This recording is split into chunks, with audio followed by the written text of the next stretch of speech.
તો અમદાવાદમાં પાલતુ શ્વાનનો ત્રાસ જોવા મળ્યો છે તો સુરતમાં રખડતા શ્વાનનો આતંક જોવા મળ્યો છે। સુરતમાં રખડતા શ્વાનોના ત્રાસથી એકનું મોત થયું છે।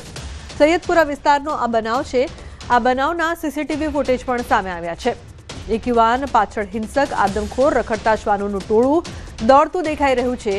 સીસીટીવીમાં સાફ જોઈ શકાય છે કે રખડતા શ્વાનો એક વ્યક્તિની પાછળ પડ્યા।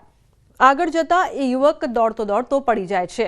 નીચે પડી જવાથી યુવક ગંભીર રીતે ઘાયલ થાય છે, જે યુવકનું ખાનગી હોસ્પિટલમાં સારવાર દરમિયાન મોત થયું છે। આ બનાવથી સમગ્ર વિસ્તાર સ્તબ્ધ છે તેમજ સ્થાનિકો સુરત મહાનગરપાલિકાના શાસકો પર ફિટકાર વરસાવી રહ્યા છે। મૃતકનું નામ ઇબ્રાહીમ અહેમદ અંસારી હોવાનું જાણવા મળ્યું છે, જેની ઉંમર 38 વર્ષ હતી। તો ગુજરાતમાં પાલતુ શ્વાનનો આતંક હજુ પણ યથાવત છે।